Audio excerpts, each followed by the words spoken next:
from the office now. Like health issues aside from that, like because I told you I was too much premature. I was just under 4 pounds, and I had underdeveloped lungs. So I'm wondering if you had any of the same like medical issues. Like I said, when I was born, I died 3 times, and they brought me back to life. And I'm not too sure if I had medical issues or whatever. Like I said, I don't remember, I was only a kid, but... Small little baby, and obviously, you get tired in hospital, you get really well done, so... I think you went on from there, Michelle, to be fair. You've achieved a lot. Did you ever think at any point that it was going to end up here? Here you are, and it must kind of trip you out, right? You know, when I look out there and I see those bright lights shining, and I see all these faces, and I realise I'm in Bolton! I'm not fucking there yet! Only the big stars come to Bolton, you see. That's why I'm here, of course. You know, it's almost a surreal experience for me. Growing up, I always wanted to be heavyweight champion of the world. I left school at 10 years old because I wanted to concentrate on my training. And I started to learn skills from that age up until I found the boxing gym at about 14 years old. And as soon as I walked through the boxing gym doors, the old trainer there called Jim Egan, God rest his soul, he's dead now. And he said to me, son, he said, see you. He said, he's got something special. And then I went a couple of times, I was jogging around the playground, just like as a young kid. And Steve, who basically taught me everything I know from an amateur, he said, look, he said, I've never seen anybody move like this one before. He can box, he can move, he can do it all. He said, I'm going to be a heavyweight champion of the world. And I was sort of like, that's a massive statement. I don't know if I believed that, because when you're actually living something, and it's you don't really believe it's going to happen until it happens. It's like, who in here has ever bought a Euro Millions lottery ticket? Yeah? Who in here actually thinks they're ever going to win it? When they pay 2 quid on the day, do you think that night you're going to be called a Euro Millions winner? Be truthful. I always wanted to win, because you obviously buy that ticket because you want to win it. But how realistic it is very, the odds are astronomical. And the more I continued to box and learn and get experience, the more I thought, it's nobody else, only me. And then I boxed, and I had a couple of amateur fights, and then I got selected to box for England. And I travelled all around the world with England as a boxer, and I've lost our TV deal. I'm going to have to go on the road. So I said, yeah, no problem, whatever. I didn't understand what it really meant, to be fair. I thought, I've had 9 fights in the first year, I'll be busy the next year. And the following year, I had a couple of fights, 2 fights. And the following year, another 2 or 3 fights. And it was slowing down very, very, very rapidly. I was like, what's going on here? I didn't understand what was going on. I was only just turned 20 years old. I didn't really understand it all. And then I had to step up quick, and I float or swim. Sink or swim, basically. I think I had about 12 fights, and Mick came to me and he said, look, do you want to fight, step up into the world level? He said, there's number 12 in the world here by WBO. His name was Marcelo Nascimento, a Brazilian guy. And he was undefeated in 14 fights with 13 KOs. And I said, yeah, I'll step up, no problem. I was 21 years old. And I accepted the step up, so it was quite good. But I just found out about the fight announced. A massive sentence, 11-year sentence. And I thought, this is it, it's all over now. It's gone, there's no more boxing. I thought, I'm not going to do it without my dad, like, he's always been there with me. And because I said, oh, let's just go out and get smashed, as you do. And we ended up going out on the piss at about 55 in the morning that night. I forgot all about the fight. I get a call from Mick saying we've got a weigh-in at 12 o'clock. in London, and I've been out till 5 in the morning that night. I said, yeah, no problem, mate. I wasn't interested if I won, lost or drawn or whatever. I wasn't really interested to be fair. I tossed me down and I thought, that's all over. And I just went there, weighed in. Everyone said to me, what are you doing, like? Don't chuck your career away. Don't do this, don't do that. I thought, you know what? Fuck it, don't care. Let's get it on. It's only fine. If you want to win, let's go. I'm not asked anyway. Anyway, I ended up getting in there. And bear in mind, this guy was unbeaten, and he was number 12 in the world. He had all knockouts, really. I went in there a right little round for about 4 or 5 rounds, and I was fucked. I went back to the corner. I said to him, believe I'm fucking fucked.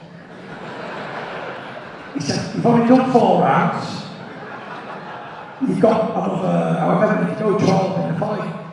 I said, yeah, but I'm fucked. Do you know what's happened? He said, yeah. He said, well, you know what you've got to do? He said, you've got to go out there and knock the cunt out there. I said, yeah. It's easy. He said, I'm done with the fuck. Totally fucked, completely. Excuse my French, by the way. So I went out that round, and thank God I hit him with a big go punch. Best punch I've ever landed in my life. Top of the temple, spark everywhere. He was out like a light. It's like someone put a polite picture when he was gone. Oh, thank God for that. I really honestly believe if I hadn't knocked him out that time, he'd have knocked me out in the following round. I was gassed, I was gone, I was tired. And then I won that fight by knockout in the 5th round. And I was rated at number 10 in the world by the WBO from having a few fights really, maybe about 13 fights. It was a massive leap into world class. And Chisora was ringside.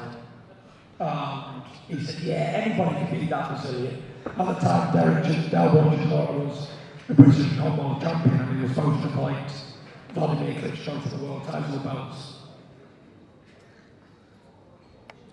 The fight with Klitschko got cancelled with Chisora, so he had to defend these Lonsdale belt, Lord Lonsdale belts. And I was his mandatory challenger. So, the fight got announced. Well, the fight wasn't going to get announced, actually. I'll skip the story now. Chisora I wasn't a name at the time. Although I just jumped up into world class, I wasn't really a big name. And Chisora was after getting a payday, fighting somebody with a massive name. And he wasn't going to fight, he was going to vacate the title and let me fight somebody else. But I thought, there's no point in fighting somebody in the public don't know. I'll try and get the fight with Chisora, try and coax him into a fight. So I went to the O2 Arena, James DeGale was fighting George Groves. And I went there, I think I had about 30 quid tickets, what I could afford. And I was sort of right at the rafters somewhere, the rafters of the full building, like, in the middle of nowhere. I wasn't interested in boxing, I just went there to call out Derek Chisora. This was the first time on the Gypsy King surface. You got the Gypsy King! To ringside. And I said, oh, you've got me to fight. I said, I know you're a shithouse. I said, you won't fight. I said, so may as well get at it now. And I just pulled the shirt off, ripped the shirt off to him. And he went, ah. Anyway, it was a big scene. Next day he signed the contract. And I ended up fighting Derek Chisora for the first time. The British Commonwealth title. I went into the fight as a fighting underdog. I was supposed to get knocked out in the first 3 rounds. And I think we all know the story well. I kicked his ass! What is your highlight moment? What would you say your highlight moment was for you? Of what? Just anything, just throughout your career. Because it doesn't have to be the biggest fight, but is there a specific moment you look back on and you're like, that meant a lot to me? You know, I'm known for telling the truth. I'm known for being a realist, a down-to-earth person who talks openly and honest to his fans. I'm known to be a person who engages with his fans, a person who's loyal to his fans. So I suppose I have to be honest and brutally honest with you tonight. What is my best moment? Well, I'm going to have to tell you. best moment of my whole career, the highlight of the full career.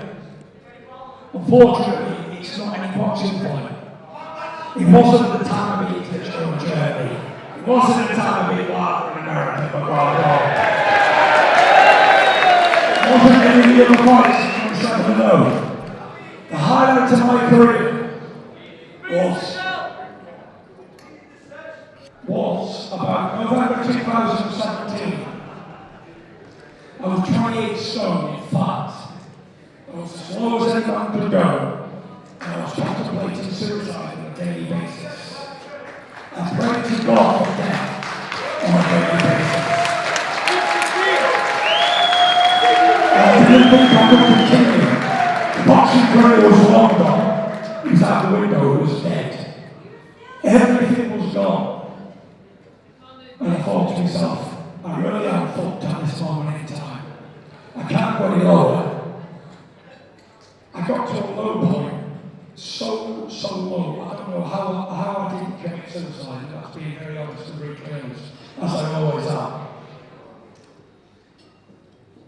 I thought, I had a big argument with the wife one night, and I went out to a local bar, and I'll tell you what day it was the 31st of October, 2017.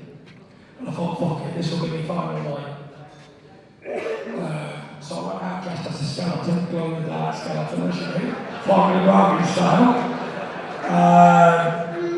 And I went to a party dress party in Lancaster to get on the piss.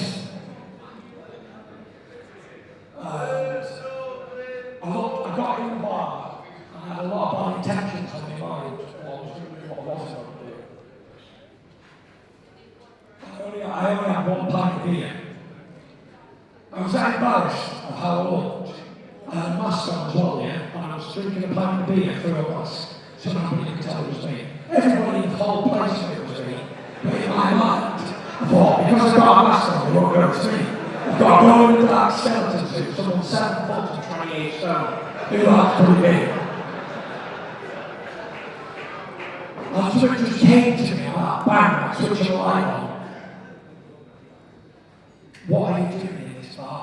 Like, why are you doing this? Like, I know you're on the point you're going to go, but this is not for you. Have a look around yourself. So I thought, you know what? I left the pint there, bang. And I went straight home. It was about 8:30 at night. But listen, I'm not telling you any lies. This is gospel truth, as always. I get home, I don't watch more. Who's that? Because obviously I didn't usually come home until about 5 in the morning, if I did come home at all. Some of the vendors went on for a week, 5 days, whatever. I said, it's me, don't worry, we had a massive argument before. I went straight upstairs, I had a stupid costume. And I was sat there in the bedroom. And I thought, I don't know what's going to happen from this moment on. I've lost all want. I never wanted to do anything. I never wanted anything. I can honestly say at that moment in time, there was nothing I wanted. Like, you could have offered me this room full of diamonds and it wouldn't have meant anything to me. You could have offered me anything in the world, it meant nothing at all. So I got my knees. I've got my underpants on, I'm stood there naked, a fat slot naked, yeah, looks a right mess. I'm praying now. I'm saying, please God help me. Help me out of the state because I can't continue anymore. And I've tried so many times to come back and not just come back to box, but like try and stop drinking, try and stop with all the depression and all. I just couldn't do it on my own. So I got on my knees and I could feel all my chest was soaking wet, my tears soaking down my face. And I was begging God, please, I can't do it on my own, so I need help. And I was down there for about 30 minutes just continuing on to do the same thing over and over again. And I got up, I was in darkness in the room, and I got up, and I felt like the weight of the world was lifted off my shoulders. That's honestly the truth happened. And I said to Paris, I said, tomorrow morning, because the 31st of October that year might have been, I think it was a Saturday or something. I said, on Monday morning, I said, I'm going to start a regain mission. I'm getting the heavyweight championship of the world back. Of course,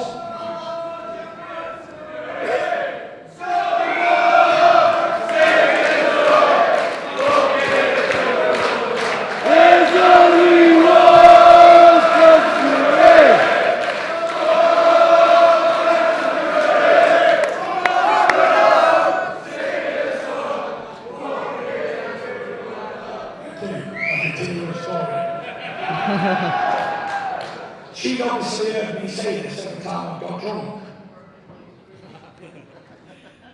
Because I found out the hard way that when you're suffering with mental health problems, i.e. depression, anxiety and stuff, you think the best thing to do is go and get smashed. You think that is, but it's only good while you're doing it. Anybody who suffers with mental problems can vouch for feels okay while you're doing it, but the next day you feel even worse. And every time I love you, I go back and I go, yeah! And if you're talking to the world, I'm going to come back and whatever, and the next morning when the drink went off, no, I'm not interested. So she was used to me saying, I'm going to do this. But for the first time in 3 years, I'm serious, 2.5 years. The next day, Monday morning, got my sweatsuit out, and we broke it out, and the locker stuff, all the chains off it, and all that sort of stuff. And broke it out. And I had intentions of doing a couple of mile runs. Bear in mind, for all my life, I could run 20 miles, no problem. Running to me is easy. And I had this brain plan of running a couple of miles with my knees so far and heavy and so unconditioned. And I must have got from here to the far curtain down there. I tried. I thought, fuck, take it back, killing me. The belly was hanging over down my knees like this. And I started to walk like this. And I thought, you know what, I don't care how long it takes me. But my mission in life now is to get this weight off and become a heavyweight champion of the world again. I get on the phone to Ben Davis who I met that year, summertime that year in Spain. Quick story, it was in Blackpool on the piss, as I was all the time at that time. And I get a phone call from my pal Billy Joe, middleweight champion of the world. And he says, right, I'm going over to Spain to do a training camp in Marbella. Will you come with me? I'm a couple of weeks on there, keep me company. I think you're trying to do me a favour at the same time, you know what I mean, get me away from everything. I said, yeah, I'll be mindful, right, we'll go over there, I'm going to piss and go there, alright. And ends up going over there for a few weeks training. I met Ben Davidson, quick little story about Ben. Ben was working with Billy Joe at the time, and helping out getting weight off and all that. I was down on the port and had a cup of coffee with me, Billy Joe and Ben, and there was a couple of little, really good looking women walking along the port side. I just wanted to test Ben to see how much nuts he had, basically, to see if he was capable of being a trainer or not. I said to Ben, I said, if you can go over there and get them girl Saunders, I said, you can be my boxing trainer. And he went, what? I said, you weren't the first time. He said, alright. So we're going to chit-chat, never got a number anyway, come back, I said, you're a shit-house, you're never going to be a trainer in your life, ever. I said, so forget about it now, you've got no minerals. And then, I said, yeah, so he ran over again, come back, back number on the table. I said, right Ben, I said, you're hired, be boxing trainer. Congratulations. I said, seriously, so I'll put it forward again. So I'm back, and I called Ben that day after I got up training. From being depressed and being on my knees, praying and all that. I said, are you ready to train me? He said, yeah, 6 months since the summertime. And he came, and me and Ben worked every single day of the week, twice a day, 7 days a week, for the next 8 months. And I called Frank, he said, Frank, to get me a fight. He said, yeah, you've been out of the ring a long time. I said, I don't care, get me a fight, get me anybody, I don't care. And he got me a fight. And then I said, right, I feel alright, get me another fight. I lost another bit of weight then, I was down to about 18 stone 4 from 28 stone, which is a lot of weight to lose. And I got another fight over in Ireland against Francesco Pianetta. And I said, Frank, you know what, Frank? I said, I'm ready to come back and I'm going to beat Deontay Wilder. I said, get me Joshua or Wilder. I said, whoever wants to fight, I said, get me that fight, I said, I'm ready. I said, I don't care what happens, I said, just get me the fight. And everyone, even my dad's been there my whole career. When we got me Deontay Wilder, my dad said to me, don't take the fight. You're not ready, you've been out of the ring for a year and you've only had 2 combat fights. He said, you're nowhere near ready. He said, if I knock you far down, he said, you'll get killed in there. He said, you're worse than getting knocked out losing. He said, you'll get brain damage. He said, you're not on that level at the minute. He said, for 3 years out of the ring, you've only had 2 combat fights. So I said, I'm going to go over there, I'm going to beat him. Go on, Tyson! And I trained, we're going to train camp. We went to Big Bear, California, the full team. And we've done all the pre-builds and all that. I don't think many expected me to do any good in the fight, to be honest. I thought the time off. Everybody thought I was going to get knocked out and around and so on. I went over there, done my best, and I have watched it comfortably for 10 rounds. 10 rounds to 2. I still got a pocket draw, but I won't got to. That was it, Michelle, basically. That was the whole bit of my story through lifetime and boxing, depression and everything. I'm hearing that the rematch is getting announced on Monday. Is that true? To be honest, as I always am. The last time I spoke to him, a few weeks ago, there was so long to go up with the contracts and all that. And I'm not too sure what's going on. I've not heard from him in a while. I know Frank's been busy and the boys have been busy trying to increase stuff. And apparently I read on the internet that Frank's got an announcement today on Monday, so I'm not too sure what it is to be fair. Wait. No, seriously. I really don't know what it is. Are you going to be there? I'm going to be there. I said to Frank, what's the big announcement? I said, wait there. I said, don't tell me, I'm not interested. I said, tell me on Monday, I want a surprise. So I'm going to be surprised when they announce what they're going to announce on Monday. Seeing how... Who knows what it could be? Seeing how everything played out with the first fight, do you feel a bit weary about possibly fighting in America again? You know, I went to America the first Obviously, we time. see what the judges can do. So. Michelle, I went to America the first time, believing America was one of the fairest countries in the world. I went over there, won a fight, never got a decision, I got a draw. So this time, I'm believing I've got a knockout to win. So if that fight happens in the future sometime, I will knock him out next time. I won't try my boxing, I'll take him to him for round 1. That fight, I think it's safe to say, everybody gasped. Their hearts dropped. No one knew what was going to happen in that 12th round after you went down. Can you reflect a bit on that moment for you? Because I think we're all a bit shocked at how you were able to get up off the canvas.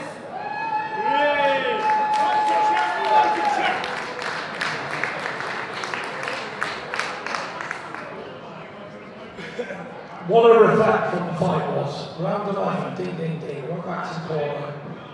Ben said, one more round, champ, and you're going to be WBC champion, one more round. And I was like, yeah. I said, I think I'm going to do this round, Ben. I'm going to knock him out in this round. And I went out that round, at the beginning of the round, hit him with a jab and a big 1-2, bam. I thought, I'm definitely going to do it, hit him with a massive punch. And I stepped back and thought, he's going to come on to me and I'm going to hit him with another right hand and he's going to get knocked out. And all of a sudden, bang, out of nowhere, I got a right hand myself and ended up on the canvas. But being honest, I don't remember being on the floor, I don't remember getting hit, I don't remember any of it. I only remember waking up and thinking, 5, 6, I thought, shit, I've got to get up! I know. But being on the floor for those 3 or 4 seconds that the referee was counting, it felt like an eternity. It didn't feel like 3 seconds. Like 1, 2, 3, 4, 5, 6, 7, 8, 9, 10. It's not very long, is it? But while you're on the canvas, semi-unconscious, it seems like forever. You've got no real track of time. I thought to myself, I can't not get up. I've got so many people banking on me to get up. I'm trying to push the word on mental health. I've got to get up and continue. And I do believe that was the thing that got me up and made me fight on because I can't let everybody down. I've got the weight of the world on my shoulders and I'm trying to be an ambassador for mental health. And if I get up even now when I'm 12, everybody in the world will know that it is possible to get up. And I want to show you you can get up and continue and fight back. Because it's never the end. It's only the end when you say it's the end. And even then it's not really the end. You can always continue and fight back. And that's what I proved. I got up and I continued on. I should have won the fight, but I'm not going to go on about it. It's spent well, history. You can't change the past. But when I was in the dressing room, I thought, you know what? I'm going to dedicate this fight to everyone who's suffering from mental health problems around the world. I looked at the camera and said, if I can do that, so can you. This time last year, I was out of shape. I was down and I was out. A year later, I'm back on top of the world. And I did it for everybody who was suffering at the time. And there we are. That's where I am. After the fight, I came back. I didn't have many days off. I had about 4 days off after the fight. I got back on the never before Saunders until the 3rd of December. Boxed on the 1st. I was back in the gym on the 6th of December. Because if I got more than 2 days without training, I'll hit my depressive state. And that's true. I have to train every single day in my life. Not because I'm a boxer, but it's my medicine, it's my way of medicating myself. I go to the gym twice a day, every single day. And it keeps me happy and well. And hopefully that can continue for a very long time.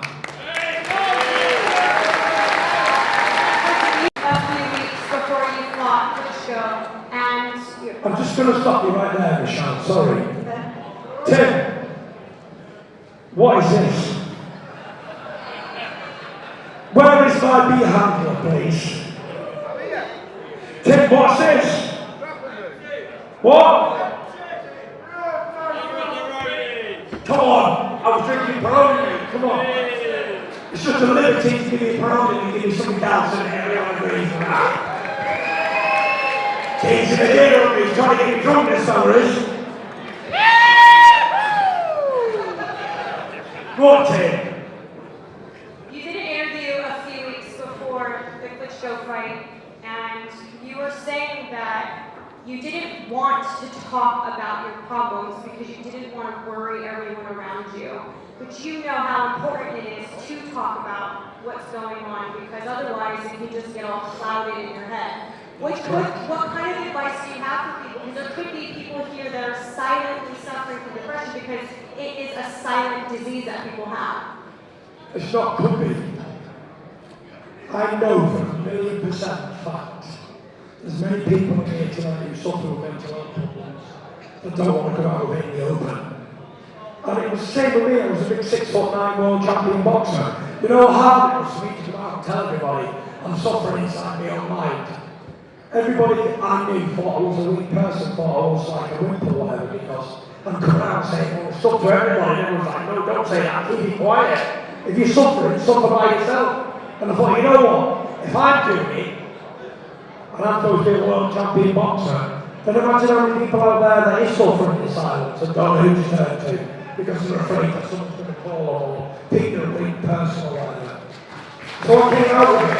I was right in the open. And everybody knows the story, the suffering, the problems I have with it. Public knowledge because I wanted it to be. Because I thought this could be a demonstration of what not to do basically in your life. And the thing is, I suppose you can only bottle it up for so long anyway. Until it comes to a point where you explode. And then it all goes wrong. And that's what happened to me. But my advice to anybody in here tonight who's suffering, anybody around the world who's suffering, you need medical help immediately. You need the help and support of family and friends and everybody else, doctors, everybody else. And the more help you can get, the better. It doesn't make you a weak person or a weak or whatever if you've got mental health problems. Everybody's got some sort of problem, it's just how we manage it, what we do to maintain the problem. I say to a lot of everyone says, oh, well, you've defeated mental health. And I say, never did anybody overcome mental health problems. It's a disease that can never be cured. But the thing with it is, it can be maintained and managed. And that's what I've learned to do over the years. I know that you credited helping you initially was your relationship with Billy Joe. And now Billy is now giving you credit for helping him because, as you know, he's also sort of suffering in his own way. What kind of advice have you given him now that the roles sort of reversed? This time, a year and a half ago, it was Billy Joe who was a world champion and he was in nowhere land. And sort of a year and a half later, the versions of the roles have reversed. So I do speak to him on a regular basis and say, you know what, Bill? Do not put a ton of weight on it. Do not go down the road that I went down drinking and doing all this crazy stuff. Please just stay in the gym. You get what you want and what you desire. It will come back to you. And I do believe that Billy Joe is the best middleweight fighter on the planet. Give him his chance, he will beat them all. Every single one. You too there, Billy. And he will. As soon as he gets the chance, he will beat them. And I keep telling him all the time, you need to do this, you need to do this, you need to stay in the gym, you need to stay active. And he seems to be back on the straight and narrow now. There was times where I wasn't so sure where he was going to go, what road he was going to go down for. He's got a good team around him now, a great trainer, a great management team and all that. And he's getting the right help that he needs, and he's staying on the straight and narrow, and he's got a fight coming up, and hopefully this year he will regain the WBO championship of the world. Do you find it difficult that you will always have the uphill battle that is the media? Because I think it's really difficult, as you say, being famous isn't fun. It's not fun. It's fun when you first start. Free stuff. Yeah. But when you realise the things that it takes away being famous, that's like spending quality time with your family, with your wife and kids, and going out for a beer and being left alone, or just to go for a jog down the road or anything, without people coming over and grabbing you out the leg and getting you in a headlock and wanting to fight you or whatever. It does become abusive sometimes. And, what changes the world. My life I live is life I live, but times it's very hard. Especially some days when you wake up, you're not feeling great with mental health issues and that. You've got people coming wanting to headlock you and drag you around and all that sort of stuff because, you're a boxer and you should be able to do this sort of stuff. It's crazy what happens sometimes. If I told some of the stories that I've experienced in my life as a boxer, you'd think, fuck me, that can't be true. And it really is. There's some outstanding stories to be told. Anything you can share? We got the time. Nothing that I'm going to share about us, Michelle, don't worry. You don't want to share anything? One particular story. Yeah, this one time, I was jogging down the road, and I see this black car screech up to me. If I was going to run me over, I better get off the road. I got off the footpath, I was trying to get over a fence. This girl jumped out, and she went over the way. She pulled the chest out, she said to me, "Can you stand me tits?" I was like, fucking hell, thank God for that, I thought he was going to shoot me. Or run me over. just that mad stories, you know what I mean? There's lots of mad stories like that. Do you feel that your fight with Deontay Wilder has sort of breathed life back into the heavyweight division? Because if you think about it, the only person at that point that was reigning was Anthony Joshua. But now that you two have come back, or not come back, but now that you've come back against Wilder, it's sort of added so much into like this sort of triangle where now you guys are kind of calling the shots. I feel like more people are demanding the fights with you than any other. There's only one Tyson Fury. I feel like the tides have changed a little bit because we were willing to step up and fight anybody or easily accused of ducking a few people. You never can tell with all the shots, to be fair, because we're only boxers who want to do our job, and at the end of the day, the managers and promoters get paid to do their job, and we can only fight who you point in front of us at any given moment. And sometimes I think me and Andy Joshua should fight and give the fans exactly what they want, but I can't blame him because he's only listening to his management team who he's given a lot of money to give him that advice. And their advice is this: stay the fuck away from Tyson Fury, you're going to get beat! Simple as. That's it. Good advice. What do you think of his fight with Big Baby being announced? I think it's a good fight between two undefeated fighters, and may the best man win. I'm not going to sit here and slag it off. It's a great boxing fight. Defending world championships. Jerome and me go back a long way, back to 2011. Speaks very highly of you. Yes, he is a nice fellow. I've known him a long time. I wish him all the very best in the fight, but at the end of the day, I hope Andy Joshua knocks him into next week. Because he's the British guy, and I hope he wins. Are there any crazy sparring stories that you can tell us? I know there are. Now you know there are. That's cheating. Come on now, give us something. Yeah, there was one when I was over in Germany, ready to spar Klitschko when I was about 21 years old, and Jerome Miller was there. We only had a couple of fights at the time. I thought to myself, oh my God, Klitschko's going to kill this guy. He was talking about shit at the time too. He was going to Vladimir, I will break you. He wanted Vladimir to do the Rocky scene, like, I will break you. And he was saying to Vladimir, I'm going to kick your ass, man. All that sort of typical American style. And to be fair, he got in there and Alden handled himself accordingly to shock everybody in the gym. He was doing very well. I thought to myself, this guy's fucking good. I never got a chance to spar him part-time or spar Vladimir. So a few months later, I'm back home in Morecambe and he was a sparring partner. The first person that sprang to mind was Jerome Miller. I thought he was good enough for Vladimir to spar, he'd be good sparring for me. Obviously I wasn't a world champion at the time and all that, so we came over to Morecambe. And we were sparring in a local gym. And let's just say this, I'm not going to go into too much detail, but I hired him for 2 weeks, sparring. I ended up sending him back home after 1 day of sparring. I put him down 7 times in the first spar. And I sent him home packing back to the USA. And if he's honest, he'll tell the truth. But not many boxers will actually tell the truth when it comes to all the sparring and fighting rumors. But that's the true story. When you talk about Vladimir Klitschko, do you still have like a bad taste in your mouth considering sort of how he's always spoken about you in the media, even though you... No, I don't hate him, I don't have a bad taste to him. At the end of the day, he was 11-year reigning super champion, and I went over to Germany and kicked his ass! One fun fact that I love about you is that you can sing very well. I can do what? You can sing very well. Did she say I can sing very well? I don't know what she's been listening to, fuck me. This guy. It's me! What do you want? I'll tell you what I want. I'm going to bring your great mate on, Tim Alcott, who was a little singer. What do you think, mate? You alright?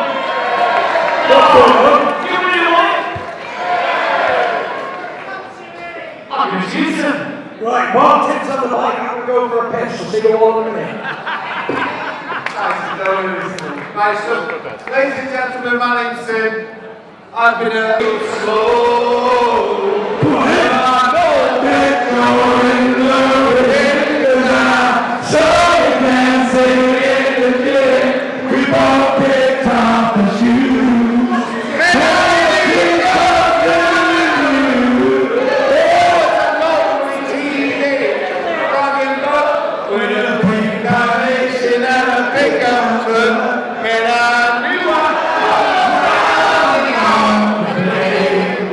Baby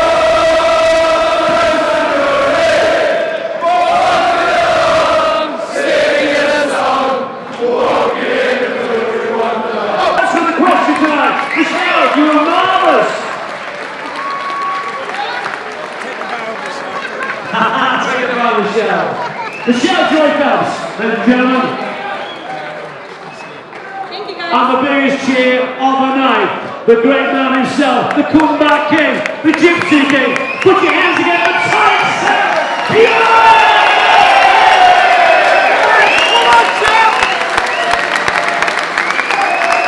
Thank you to everybody who came out here tonight. There's plenty of people. It's the biggest show I've ever been to. Thank you so much for coming out and supporting me. Thank you to Michelle. You do look wonderful. Thank you to everybody. Can I draw a ticket out? The raffle winner is 496 to 500. I don't know what you've won, it's probably shit, but it's still 496 to 500. What is it? It's a picture of me, it's definitely shit. Hey fight fans, it's Michelle Joy Phelps. If you haven't already subscribed to our YouTube channel, make sure you do so by clicking this icon right here, or else.